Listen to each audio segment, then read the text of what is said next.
Buenos días, hermanos. ¿Me escuchan bien? ¿Sí? Espero que sí. Ahí sí. Vamos a comentar un pasaje hermoso de la palabra de Dios.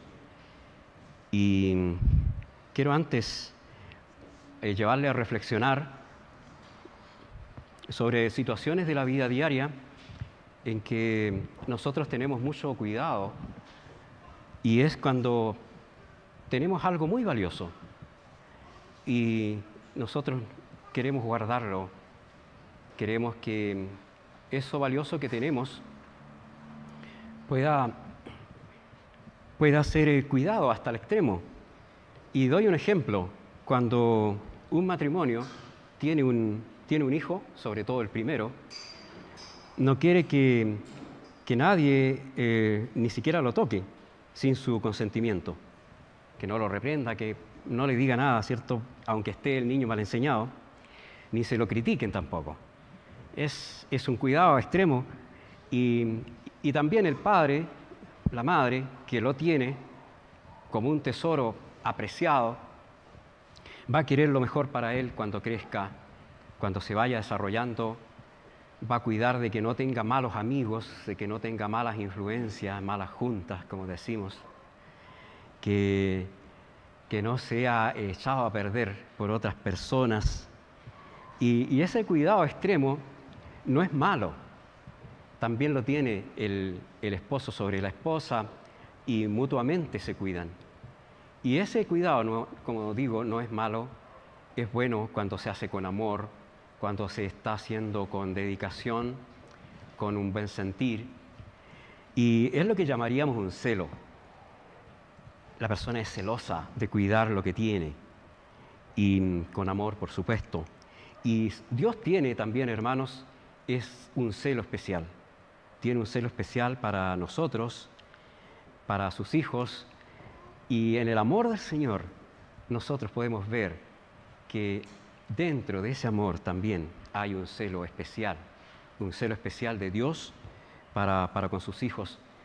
Y así que podríamos decir tranquilamente que Dios es celoso, y es perfectamente celoso, porque su celo es bueno.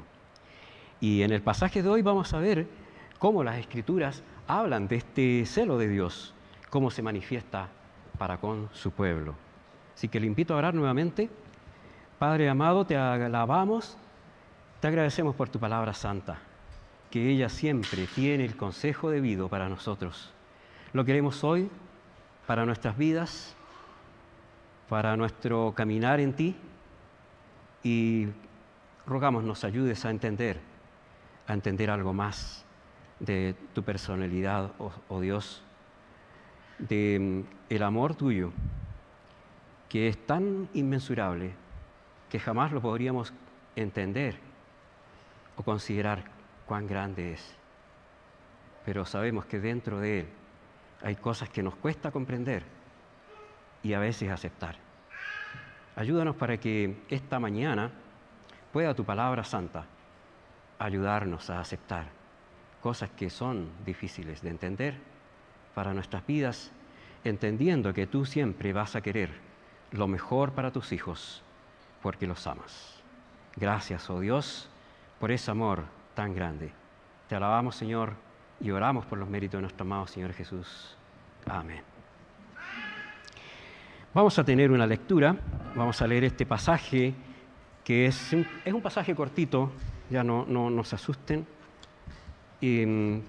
pero que sin embargo nos va a mostrar del amor del Señor en este sentido. Oseas 12, 7 al 14. Pueden ir ahí está también proyectado, gracias. Dice así, yo los leo, hermanos, ustedes solamente escuchan. Dice así: mercader que tiene en su mano peso falso, amador de opresión, Efraín, dijo: ciertamente he enriquecido, he hallado riquezas para mí, nadie hallará iniquidad en mí, ni pecado en todos mis trabajos. Pero yo soy Jehová tu Dios, desde la tierra de Egipto, aún te haré morar en tiendas como en los días de la fiesta. Y he hablado a los profetas y aumenté la profecía y por medio de los profetas usé parábolas. ¿Es Galaad iniquidad? Ciertamente vanidad han sido. En Gilgal sacrificaron bueyes y sus altares son como montones en los surcos del campo.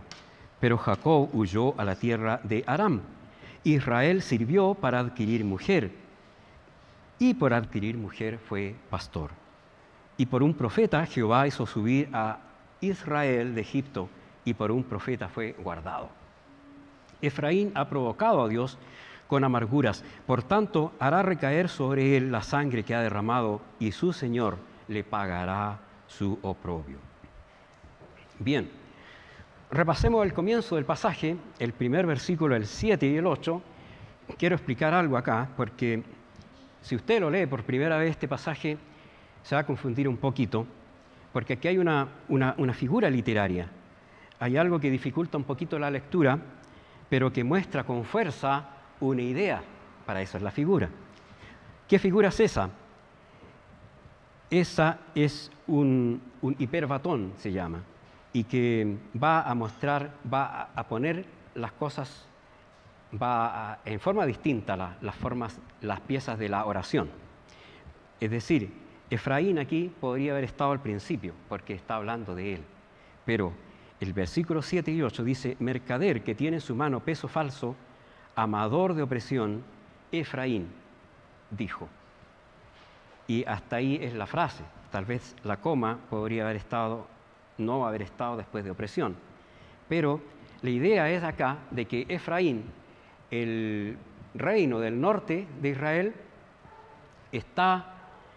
de él se está hablando, ¿cierto?, en este hiperbatón, pero no se está hablando muy bien de él. Y se está hablando algo bien triste de Efraín. ¿Qué es eso? Hay algunas acusaciones, hay dos acusaciones grandes contra Efraín. Si alguien no comprende, Efraín es llamado el reino del norte, Samaria, que desde los tiempos del rey David, Israel se dividió en dos reinos. El reino de Judá al sur, lo que es la provincia de Judea, y el reino del norte, que es Samaria y Galilea. Entonces, este reino del norte es llamado Efraín por el Señor acá en este libro de Oseas.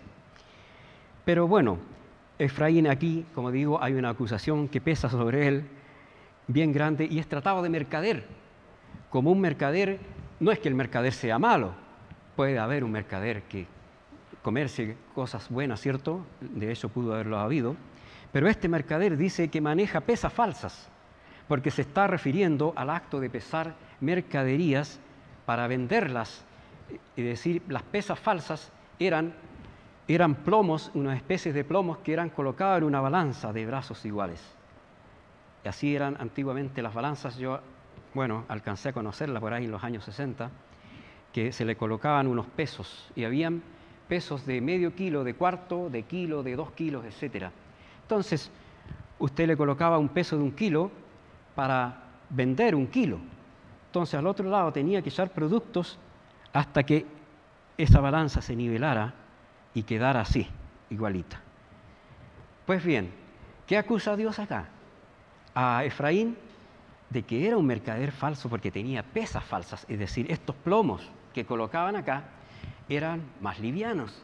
Entonces, no tenían 1 kilo, por ejemplo, tenían unos 900 gramos, 950 gramos, de tal forma de que era más livianita y la mercadería que vendía era menos exigida también. Por lo tanto, se refiere estas pesas a las pesas adulteradas. Este peso falso se refiere a las pesas adulteradas a las que le sacaban peso, las aligeraban para ponerlas en estas balanzas. Y este peso falso es siempre condenado por Dios. En Proverbios 11.1 dice, el peso falso es abominación a Jehová. Es algo que no puede ver Dios. Eso es una abominación, es un pecado tan grande que no puede estar a la vista de Dios. Más la pesa cabal le agrada, termina diciendo Proverbios 11.1. Ahí. Y hay otra acusación, tristemente acá también para Efraín. amador de opresión. Pucha, qué triste esto. Es decir, no solo oprimía a sus hermanos, a su pueblo, sino que amaba hacer esto. Un opresor, un agresor que por la fuerza y la agresión conseguía beneficios, conseguía a lo mejor negocios fraudulentos o compraba abusivamente mercaderías para venderlas al precio que él quería, ¿cierto? Y más aún al final del pasaje, hermanos, Dios denuncia que este mercader había derramado incluso sangre en su violencia y en su opresión. Es decir, era algo verdaderamente grave la acusación que se estaba haciendo a Efraín. Este mercader abusivo y violento estaba haciendo Efraín, el pueblo del reino del norte. El problema, hermanos, el problema que había acá, que él podía ser acusado y reconocerlo, pero este mercader no lo reconocía. No lo reconocía y aún se jactaba de su riqueza, no dando gracias a Dios por ellas. Las atribuía a su mérito, no las atribuía a Dios. No decía que provenían de la mano de Dios, no decía que por la gracia de Dios o gracias a Dios tenía esto o aquello, sino que yo las hallé, son mías, son por mi mérito. Y más encima, aquí Efraín, este mercader, digamos, acusado, está atribuyéndose una santidad total. Nadie hallará iniquidad en mí, dice ahí. No tengo pecado alguno. Aunque me examinaran, no podrían hallar transgresión alguna. Eso pensaban estos israelitas, que no podrían hallar pecado alguno en todo su quehacer. Y eso declaraban. Imagínense, hermanos, qué pecado más grande. ¿Quién podría hoy decir no tengo pecado alguno en mi actuar? Parece algo increíble. Obviamente nadie podría decir eso, nadie podría decir yo soy sin pecado. Parece algo imposible, es imposible decir eso. Pero aún así, hermanos, el pecado puede enceguecer tanto al ser humano que no puede darse cuenta de llegar hasta esa condición. Tal vez en un principio se va a justificar en parte, pero luego el mismo pecado va a que la persona se autojustifique y se atribuye poco a poco los méritos para él. Y de tal forma que va a poder llegar a decir no tengo pecado. Y aún así va a estar abusando de otras personas, como lo hizo Efraín, va a estar haciendo sufrir a otros, va a estar abusando de otras personas, que suele suceder cuando una persona se enriquece injustamente. Satanás enceguece la vista, hermanos queridos, del hombre, enceguece la vista del hombre mostrando el pecado de una forma atractiva.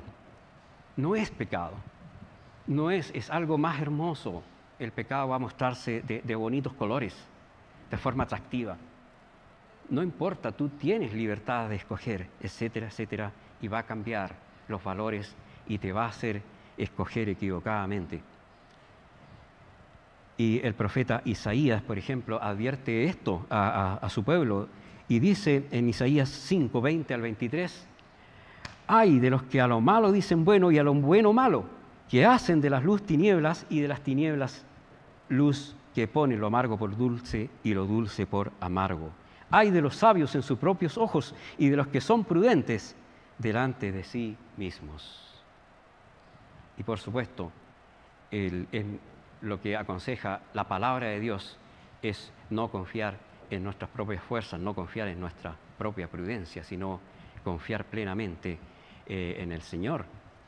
Pero sin embargo, el pecado, hermanos, hace decir a esta persona, hace que la persona llegue a esta condición deplorable, lastimosa, de poder confundir las cosas a tal punto de decir lo que estoy haciendo es bueno, siendo que es malo. Y eso es lo que dice Isaías aquí, lo que a lo malo dicen bueno y a lo bueno dicen malo. Los israelitas del reino del norte, Efraín, estaba cegado, este pueblo estaba cegado por su riqueza. habían alcanzado una prosperidad grande, pero ellos veían la gloria de ellos. Ellos estaban atribuyendo y se estaban jactando de que ellos habían logrado, y solo ellos habían logrado esa gloria. La palabra de Dios nos está advirtiendo continuamente, hermanos, del cuidado de que debemos tener también sobre el engañador. Y en segunda de Corintios 4:4 dice, en los cuales el Dios de este siglo, ahí este Dios está con minúscula, cegó el entendimiento de los incrédulos, para que no les resplandezca la luz del Evangelio de la gloria de Cristo, el cual es la imagen de Dios. Y hermanos, es algo que no se puede comprender cuando vemos que un incrédulo que no conoce la palabra de Dios puede extrañarse tanto y decir, pero ¿cómo puedes tú alabar a Dios? ¿Pero cómo puedes tú gozarte de ir continuamente para allá y estar ahí 2 horas en cuanto podría estar disfrutando en un mall o en algún restaurante o en la playa? No comprenden, no aceptan el deleite que el creyente tiene en Cristo, porque no ha resplandecido en ellos esa gloria, no ha resplandecido en ellos, no ha brillado en ellos el amor del Señor, no ha brillado en ellos el poder del Señor, del Espíritu Santo, no han tenido en sus corazones el gozo del Espíritu Santo en sus vidas para tener ganas de alabar, para tener una razón firme, cierta, segura de que debo alabar al Señor porque Él me salvó. Obviamente no está esas ganas, no está ese gozo, porque no han comprobado, no han palpado lo que es la salvación de Dios, no han comprobado lo que es la benignidad del Señor. Y más aún, el príncipe, este Dios con minúscula, ciega el entendimiento de ellos para que no les resplandezca, para que no llegue esa luz a sus corazones. Podríamos preguntarnos entonces cómo les va a llegar la luz, cómo vamos a hacer para que puedan comprender, llegar un día a conocer esa luz hermosa, ese gozo hermoso que tenemos nosotros. Bueno, para eso la palabra de Dios dice cuán hermosos son los pies de los que anuncian las buenas nuevas. Y cuán también valioso es, hermanos, esa pequeña luz que tú puedes dar, también entregar ahí afuera. No nos engañemos, hermanos, no nos engañemos con el engañador. El apóstol Pablo sigue diciendo en 2 Corintios 11:3, temo, como la serpiente con su astucia engañó a Eva, vuestros sentidos sean de alguna manera extraviados de la sincera fidelidad a Cristo. Si Satanás enceguece afuera, para que no llegue la luz de Cristo a sus corazones, también la iglesia de Dios debe tener el cuidado de que sean enceguecidos nuestros corazones, sean estorbados nuestros sentidos, sean nublados nuestros sentidos. Y es posible. Usted dirá, sí, pero el Espíritu Santo habita en mí y estoy yo en Cristo, soy nueva criatura. Es eso cierto. Y gloria a Dios por eso. Pero tenemos que cuidarnos porque no estamos exceptos del acecho del diablo. Estamos en un mundo de tinieblas. Este Dios, con minúscula, sigue siendo el rey, el príncipe, digamos, de estas tinieblas. Aunque Dios gobierna sobre todo, Él les permite que Satanás obre así para mostrar su gloria en medio de las naciones. Ese es un tema largo, no lo vamos a estudiar ahora. Pero el creyente, en síntesis, hermanos, el creyente debe cuidarse continuamente porque está caminando en un mundo de tinieblas, está caminando en un mundo corrupto, donde hay valores trastocados, porque donde Satanás ha trastocado valores y hay cosas que hoy se ven buenas y son malas, y el creyente debe estar firme. Para eso debe conocer la palabra, debe estar creciendo en Cristo, como lo exhorta Pablo ahí en Efesios 4, 13 y 14. Entonces, es lo que es el cuidado que el apóstol Pablo acá tiene sobre sus hermanos. Los israelitas, el pueblo de Efraín, no estaba amando ni a Dios ni a sus hermanos. Se habían envanecido, se habían vuelto vanos, vanidosos, profanos, todo lo que se quiera, con las propias riquezas que habían logrado. Ya no tenían conciencia, a tal punto de que se vanagloriaban de sus propios actos y amaban la opresión, abusaban de sus propios hermanos. Ante esto, Dios les hace ver que Él está ahí, está pendiente. Dios no ha estado ajeno al pecado de ellos, consciente de su infidelidad, de su rebelión. Dios ha estado ahí mirando y aún así les ama y con reprensión les va a castigar. Les hará ver que Él es todavía su Dios y que es Dios celoso, que no tolera el pecado ni la desobediencia a sus pactos y a sus leyes. Dios va a mostrar su celo para con su pueblo y lo hace en el amor, en su amor infinito. Su amor que no podemos nunca, hermanos, llegar a comprender. Dios va a mostrar a su pueblo su celo en 4 razones que yo les invito a estudiar ahora. 1, Él es Dios justo y soberano. Primera razón, verso 9. Pero yo soy Jehová tu Dios desde la tierra de Egipto, aún te haré morar en tiendas como en los días de la fiesta.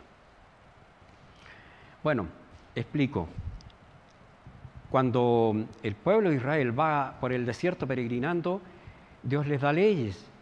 Y en esas leyes, que eran muy completas, morales, sanitarias, tenían muchas cosas que les ayudaban a ellos. También hay fiestas. Y una de estas fiestas era la fiesta de las semanas o de los tabernáculos o de las enramadas que ellos hacían para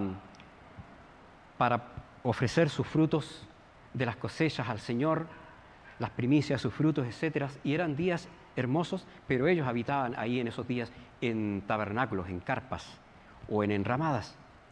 Y por eso dice acá, pero yo soy Jehová tu Dios desde la tierra de Egipto, aún te haré morar en tiendas como en los días de la fiesta. Es decir, ellos ya habían llegado a la tierra prometida, se habían establecido en ciudades grandes y tenían sus casas confortables. Pero el Señor les dice, yo los voy a volver allá a las carpas donde ustedes habitaban antes. Eso es lo que le está diciendo aquí. Aún te haré morar en tiendas como en los días de la fiesta.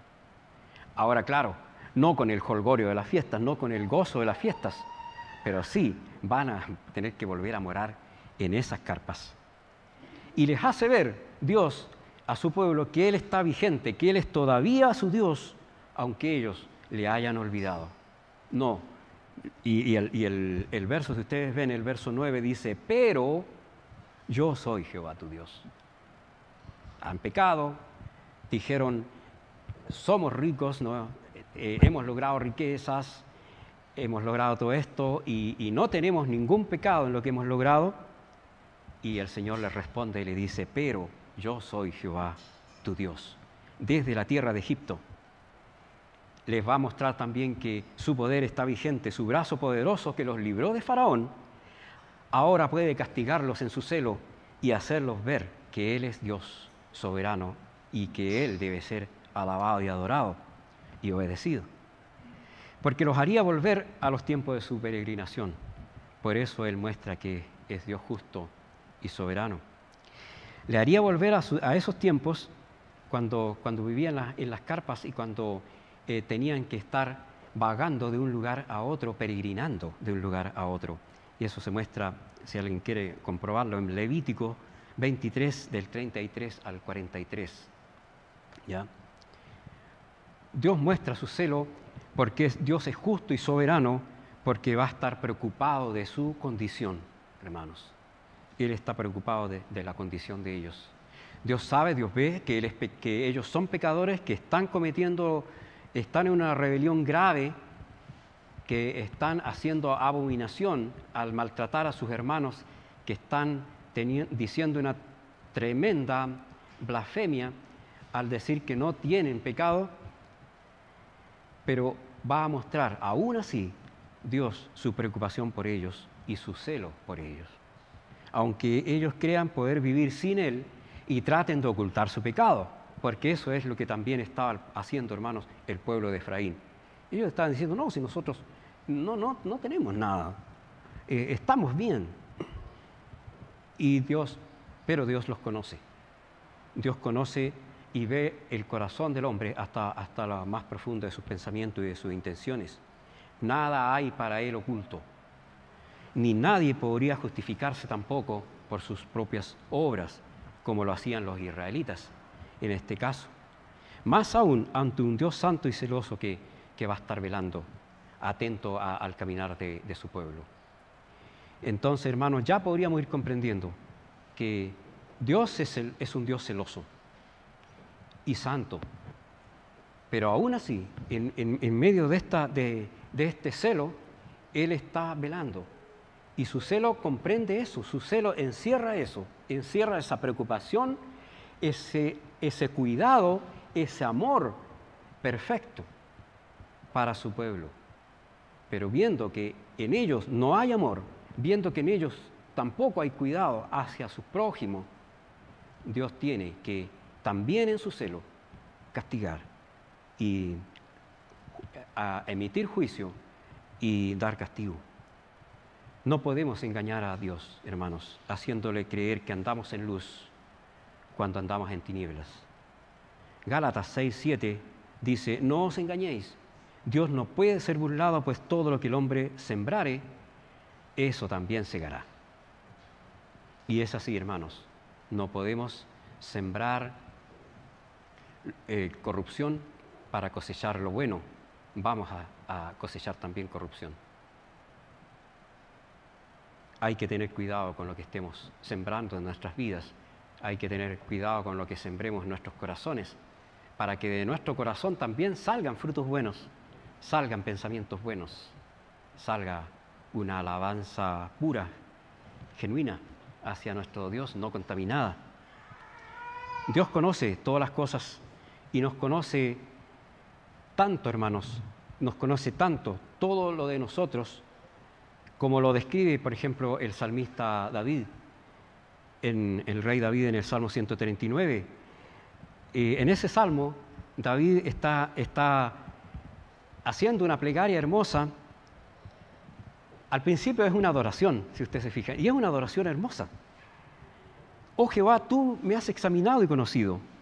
Tú has conocido mi sentarme y mi levantarme, has entendido desde lejos mis pensamientos, has escudriñado mi andar y mi reposo, y todos mis caminos te son conocidos.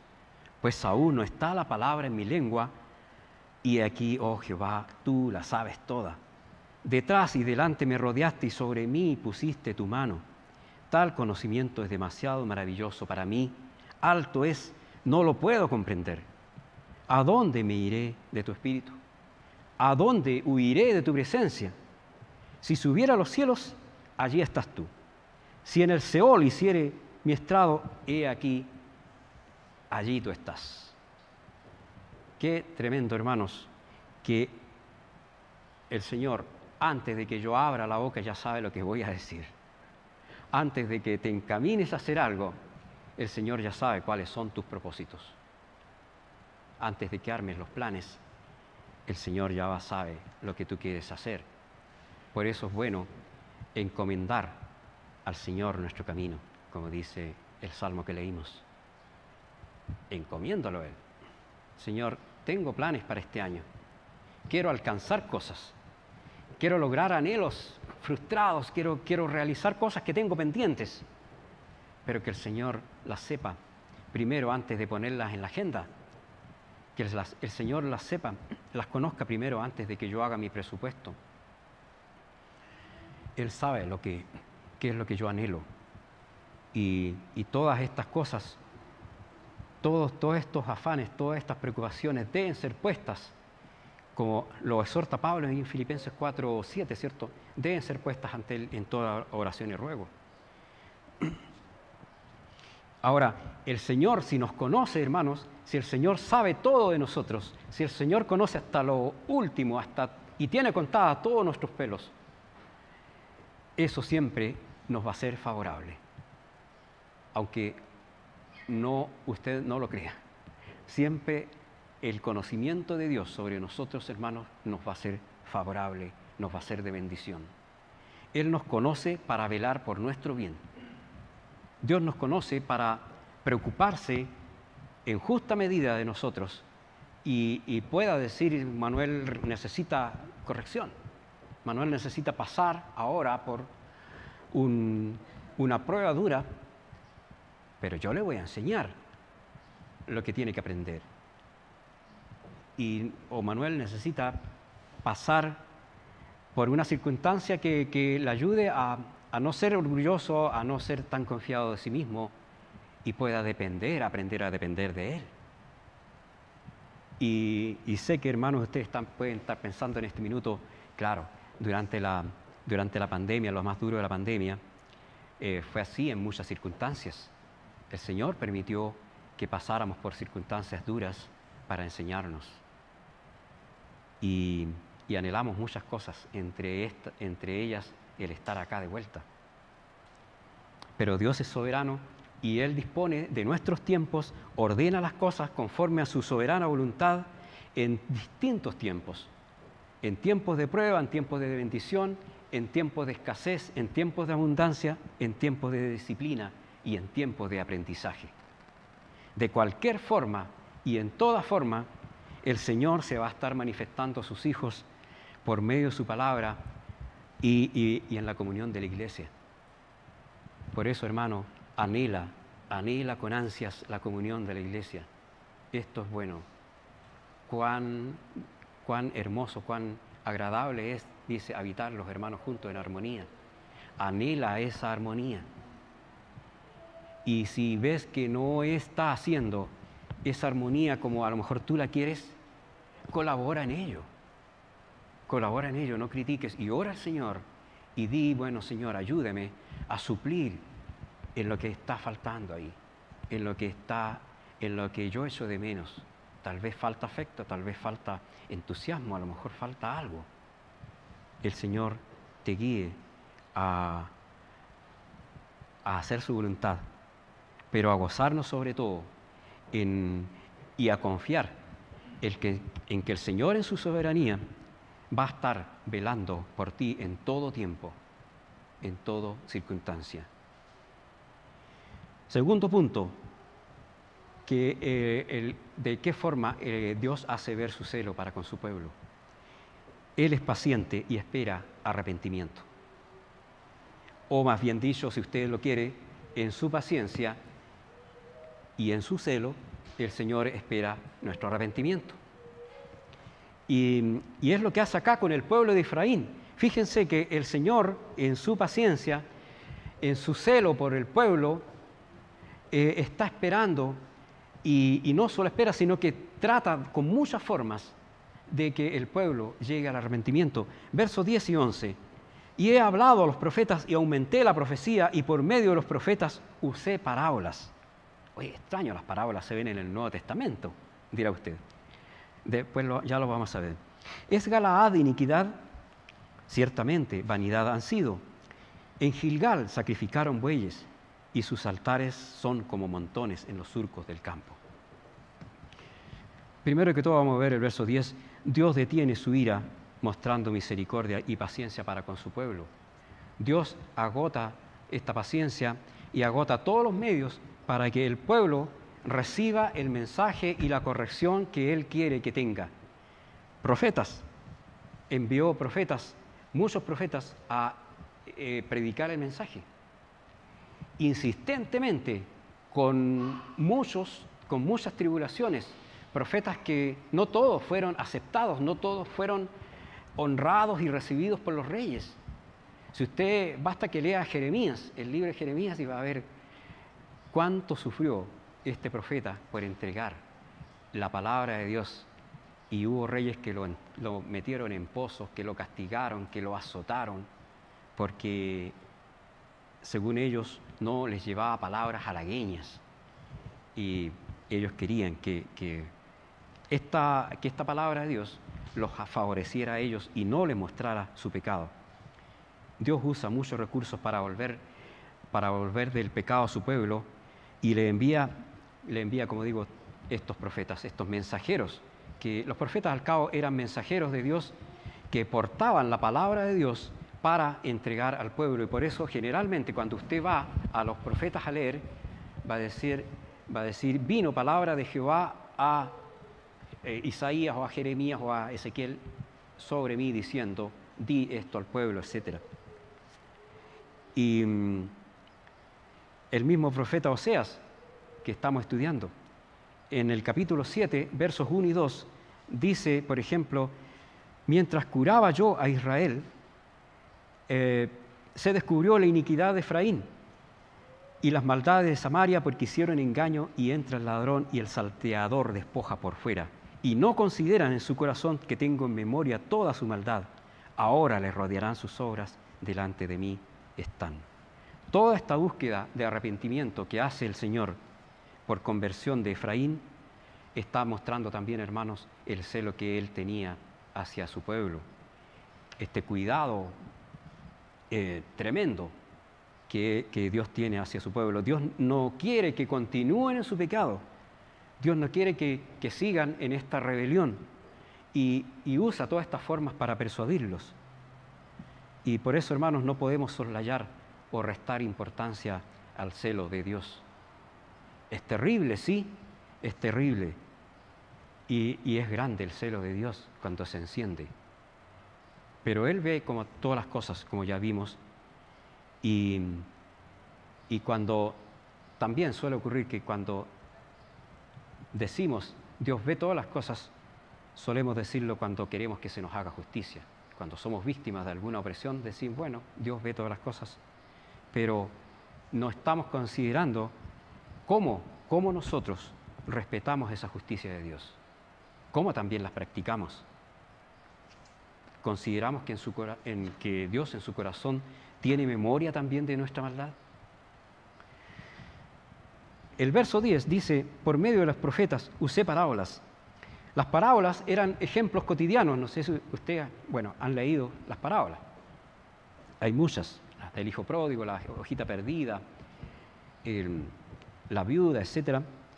Y como digo, son ejemplos cotidianos, situaciones de la vida diaria que enseñan verdades espirituales.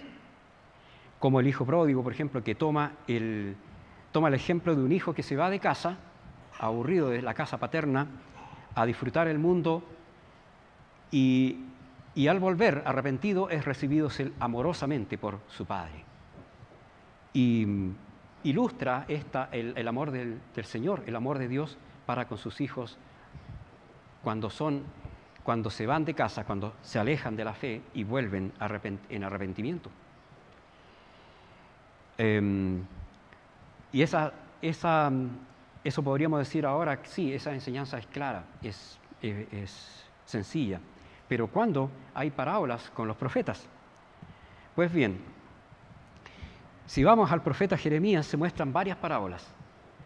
En el capítulo 1, del 11 al 19, se muestran 3 figuras. No las vamos a leer, no tenemos tiempo para eso, pero hay una olla hirviendo, hay una vara de almendro, y esta vara mostraba el llamamiento de Jeremías, y hay una olla hirviendo que está mirando hacia el norte, de donde vendrían males hacia la tierra. Entonces, ¿qué hace Dios? Con estas cosas, con estos ejemplos, muestra lo que va a venir, el juicio que va a venir sobre el pueblo por su pecado. En el capítulo 18 de Jeremías, la señal del alfarero y el barro. Es otra palabra que muestra la capacidad de Dios para restaurar después del arrepentimiento. Le está diciendo que Él es como un alfarero que va a poder tomarlo, y ustedes son el barro, ¿cierto? Y el pueblo es el barro, y lo va a poder tomar Dios y lo va a poder moldear. Va a poder corregirlos, los va a poder restaurar a lo que Él quiere que sean. Hay otra parábola más en la historia del rey David, cuando éste peca ante el Señor y Dios envía un profeta, el profeta Natán, al rey David. Y este profeta le cuenta la historia de un hombre humilde que tenía una ovejita. Y este pobre hombre tenía una sola ovejita. Y viene un opresor y se la quita. Y este pobre queda sin su oveja, ¿cierto? Y así se enfurece el rey, pregunta quién es este malvado. Y el profeta le dice, bueno, este malvado eres tú, oh rey. Y así Dios le muestra por esta parábola el pecado al rey David. Y son ejemplos dramáticos que podríamos decir son como ejemplos de teatro o lecciones objetivas que Dios usa para mostrar el pecado al pueblo, para corregir a su pueblo. Y le dice, esto es lo que está ocurriendo con ustedes, y así va a actuar Jehová. Y son formas ilustrativas de comunicar el juicio de Dios. Y hermanos, hermosamente vemos cuán sabio es Dios para mostrar este celo hacia su pueblo, para mostrar que aún así Él los sigue amando, pero los va a amar también con una congoja, con una pena grande en su corazón, porque se han rebelado y están en abierta transgresión, están siendo enemigos de Él. Bueno, podríamos mostrar también que en el Nuevo Testamento Dios habla que, por medio del apóstol Pablo, que hay un momento en que nosotros fuimos también considerados enemigos de Dios. Y sin embargo, el Señor nos reconcilia. El Señor nos reconcilia, aún siendo pecadores, nos reconcilia con Él. Son detalles hermosos que podemos contemplar en esto. El profeta Isaías narra la historia de una viña también, que simboliza al pueblo de Israel, que el dueño de esta viña había preparado con mucho amor para su amado, pero esta viña no da los frutos esperados, los frutos que el que prepara la viña esperaba. Dio frutos silvestres, uvas silvestres dice ahí, y no uvas buenas. Y es otra figura también que Dios usa. Y por último, podríamos recordar o repasar la parábola que Dios le ordena representar al mismo profeta Oseas, casándose con una mujer prostituta, que era figura del pueblo de Israel en su infidelidad. Fíjese que Dios le hace, lo estudiamos al principio del libro, pero Dios le hace al profeta Oseas casarse con una mujer prostituta para mostrarle que esta infidelidad y hacerle vivir esta infidelidad al profeta, para mostrarle cómo él sufre también con la infidelidad de su pueblo. Y el profeta tiene que sufrir esto, vivir esto, y esta ya es una parábola más intensa todavía porque es vivida por el profeta. Pero Dios quiere enseñar al pueblo cuánto duele la infidelidad, la desobediencia de sus hijos, cuando hay amor por Él, cuando hay celo por Él. En este caso, el pueblo rechazó a Dios. Cada vez que hubo estas lecciones objetivas de que hablo, el pueblo rechazó el mensaje. En muy pocas ocasiones el pueblo obedeció. Generalmente el pueblo rechazó el mensaje, rechazó a los profetas, mató a los profetas y tuvieron que venir otro tras otro, y vez tras vez el pueblo rechazó el mensaje de Dios y volvió a caer en pecado, en infidelidad hacia su Señor. Ahora, Dios detiene su ira, Dios frena su ira esperando arrepentimiento, aún así. En Oseas 12:11 dice, es Galaad iniquidad, ciertamente vanidad han sido. En Gilgal sacrificaron bueyes y sus altares son como montones en los surcos del campo. Hay dos figuras acá, tal vez tres, ¿sí? Galaad, Gilgal y los altares. ¿Es Galgad iniquidad? Sí, dice ciertamente sí.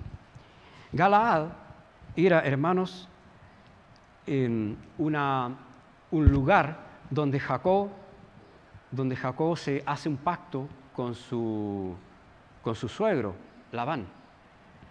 Y luego de que habían tenido algunas disputas ya y desavenencias, Jacob, cuando va escapando con sus esposas, es alcanzado por Labán, su suegro, y ellos hacen pacto en ese lugar y llega a ser llamado Galaad, para memoria de que allí había habido una reconciliación, una cosa hermosa. Se habían abrazado y habían acordado renovar su amistad. Pero luego esta ciudad fue símbolo de pecado, este lugar. Y el verso 8 de Oseas 6 dice: Galaad, ciudad de hacedores de iniquidad, manchada de sangre. Habían habido crímenes, el pecado había crecido de tal forma de que aún habían derramado sangre inocente. Era un altar también que edifica ahí Jacob, que llama Galaad. Y Gilgal también era símbolo de maldad, de pecado. En Oseas 9:15 dice: toda la maldad de ellos fue en Gilgal. Allí pues les tomé aversión por la perversidad de sus obras, los echaré de mi casa, no los amaré más, todos sus príncipes son desleales. Bueno, conocemos bien lo que es el amor y la misericordia de Dios, hermanos. Siendo pecadores arrepentidos, Dios aún nos tiene paciencias y nos tuvo tanta paciencia que aún así nos amó. Aquí está diciendo que Dios, que Él les tomó aversión. No pudo mirarlos, no pudo considerarlos con cariño. Pero sobre todo eso, sobre toda esa aversión, hermanos, sobre todo ese rechazo y ese dolor que sufrió Dios, permanece su celo hacia ellos, su cuidado hacia ellos. De otra forma, Dios se hubiera olvidado de ellos y los hubiera apartado definitivamente, hubiera dicho: ya no quiero saber más de ustedes.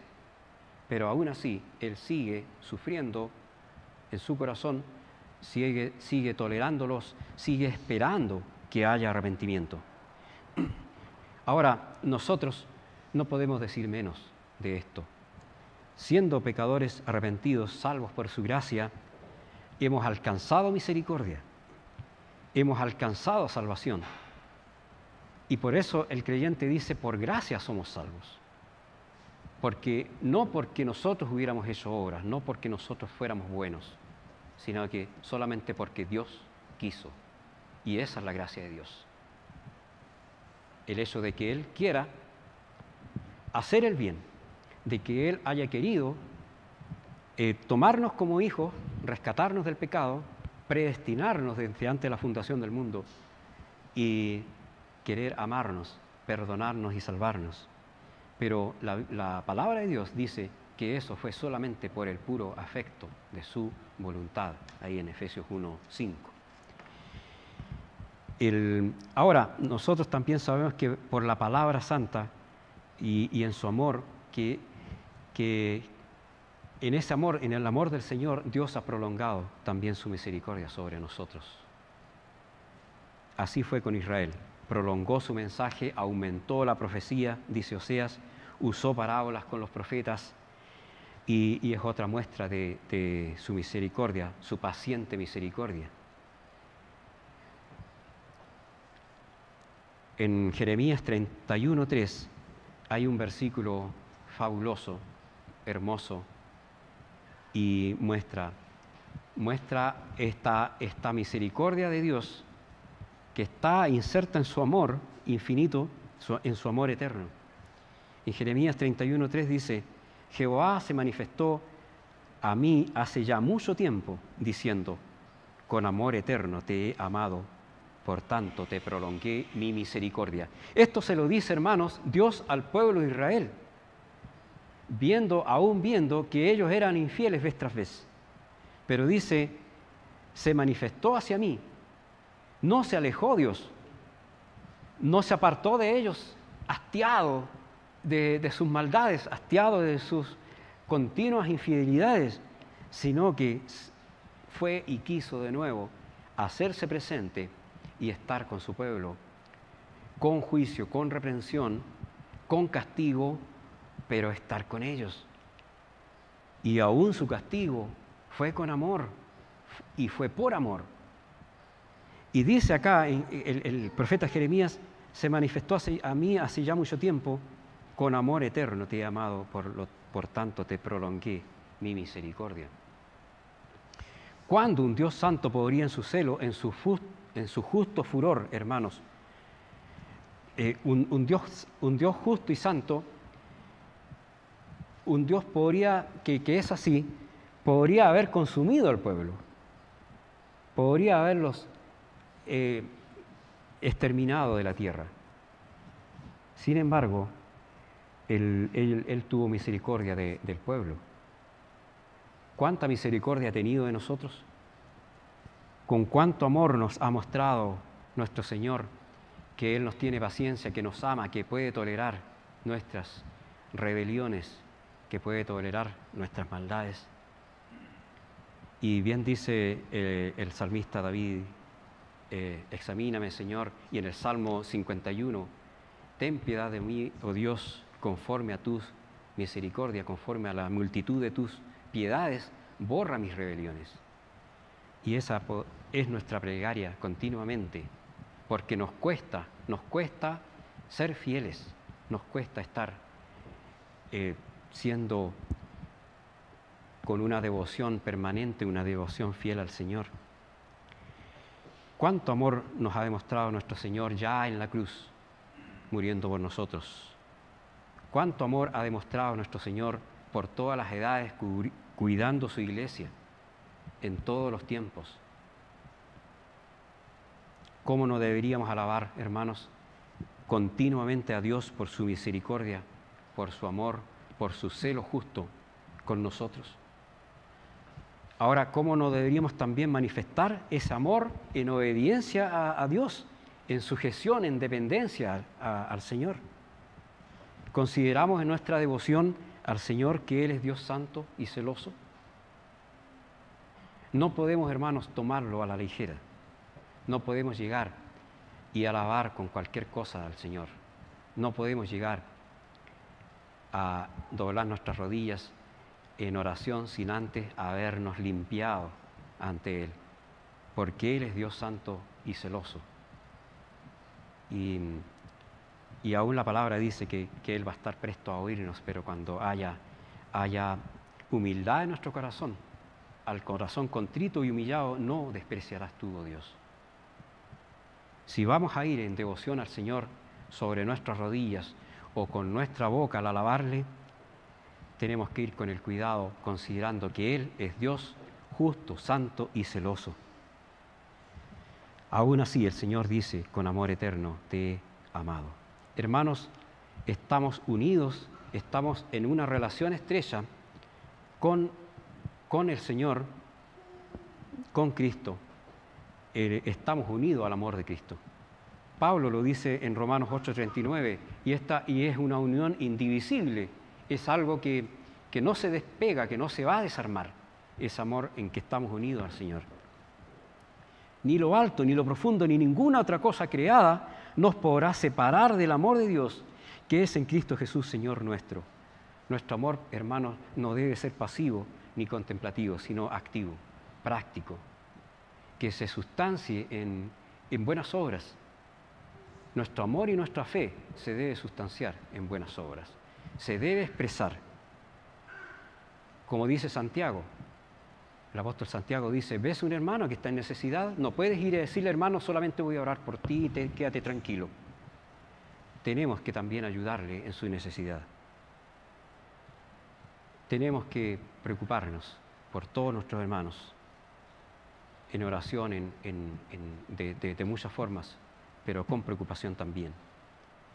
Nuestro amor debe llevar a amar la palabra, a desear la palabra y a obedecerla, a amar a su iglesia, a anhelar el congregarnos, como decía antes, el estar en comunión, en buena comunión con el Señor. Nuestro Señor Jesucristo, hermanos, no solo demostró su amor con creces en la cruz. No solamente demostró su amor amándonos, perdonándonos, salvándonos, como dice Romanos 5:8, que Él mostró su amor para con nosotros, siendo aún pecadores, murió por nosotros, y lo mostró a un alto precio, un precio de sangre, sino que también el Señor lo expresa verbalmente, oralmente. Fíjense, en Juan 15, 9 y 12, dice el Señor: como el Padre me ha amado, así también yo os he amado. Permaneced en mí. Verso 12, este es mi mandamiento, que os améis unos a otros como yo os he amado. Ahí está el ejemplo, ahí está la vara del rango de amor que tiene el Señor y que quiere que ese amor sea también en nosotros. Así, a esa altura que yo os he amado, tienen que ustedes también amarse.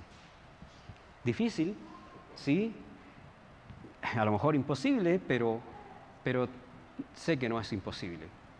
En la gracia de Dios, solamente en la gracia de Dios, solamente por fe, solamente por gracia en Cristo, podemos amarnos, ser unidos, procurar el amor, procurar las buenas obras, procurar estar en paz con todos los hermanos.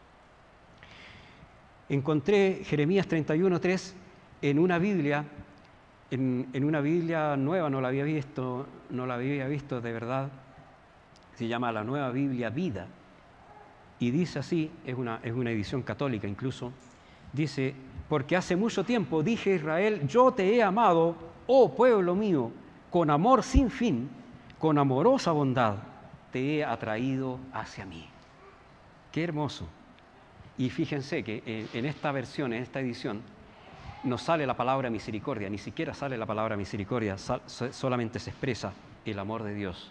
¿Por qué? Porque la misericordia de Dios es también parte de su inmenso amor. Y cuando Dios muestra su amor, muestra también su celo, porque quiere que sus hijos caminen en la verdad, tengan una vida plena, no tengan una vida falsa de creyentes, sino que sean verdaderos creyentes que viven y alaban a Dios en espíritu y en verdad, que viven en una comunión estrecha y gozosa, que se gozan, que les gusta estar en comunión. La tercera razón que Dios muestra a Israel de su celo es que Él es Dios poderoso y suficiente. En Oseas 12, del 12 al 13 dice: pero Jacob huyó a tierra de Aram, Israel sirvió para adquirir mujer, y por adquirir mujer fue pastor. Y por un profeta Jehová hizo subir a Israel de Egipto, y por un profeta fue guardado. ¿Qué está queriendo decir a Dios? Que Efraín, en su altanera declaración de decir que no ha pecado, que ha obtenido riquezas por sus propias fuerzas, Dios le responde y le está diciendo que recuerda Efraín tu humilde condición. Tú eras un fugitivo. Jacob fue un fugitivo, un engañador, que salió huyendo de la casa paterna. Y para adquirir mujer tuvo que trabajar 14 años, siendo pastor de ovejas y sufriendo muchas penurias. No fue algo portentoso el inicio del pueblo de Israel. Aun cuando ellos respetaban mucho sus patriarcas y siempre fueron recordados. Pero estos patriarcas no fueron grandes hombres en sí mismos, sino que por la gracia de Dios, Dios actuó a través de ellos haciendo obras portentosas. Y Dios está diciéndole a ese pueblo orgulloso: no tienen por qué ser orgullosos, no tienen de dónde sacar orgullo, porque Dios es suficiente, es más que suficiente para ustedes. Ustedes no pueden estar solos. Yo soy su Dios. Y le está diciendo también que en el verso 13, que un solo hombre, un profeta usó Dios para sacar a todo su pueblo de Egipto y para llevarlo a tierra segura. Un hombre usó Dios, no usó a todo el pueblo para que el pueblo se jactara y dijera: bueno, fuimos capaces de salir de Egipto, sino que fue Dios en su gracia y en su poder, y Él es Dios poderoso y suficiente para obrar con prodigio cuando ama a su pueblo y lo ama con celo.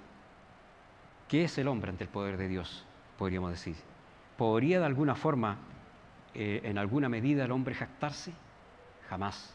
¿Podríamos jactarnos nosotros de ser buenos, de merecer la gracia de Dios? Jamás, hermanos. Pablo reconoce esto. Pablo dice, yo soy tan pequeño y tengo que reconocer mi debilidad.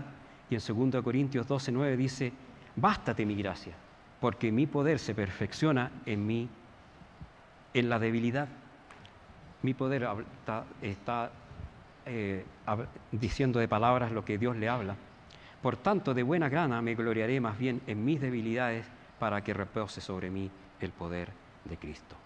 Sin Cristo nada somos, hermanos.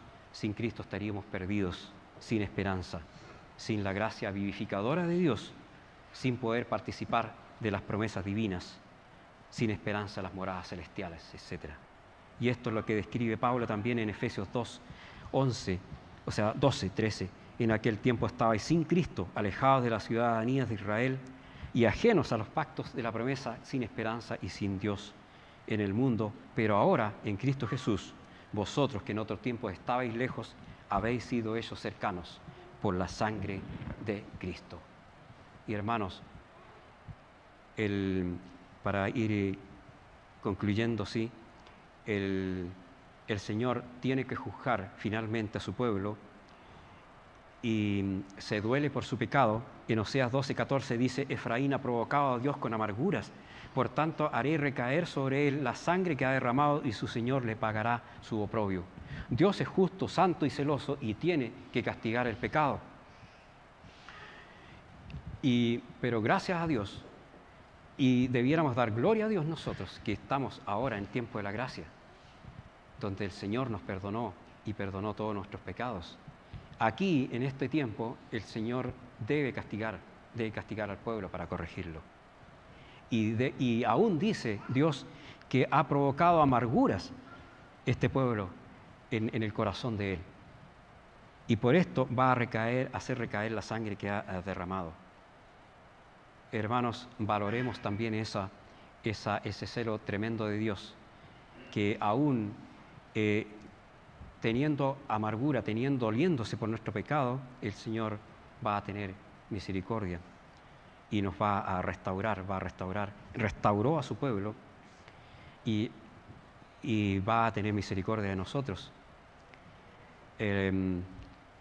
Bueno, tengo aquí también algunas características de lo que es el celo de Dios. Me parece que ya no me queda mucho tiempo.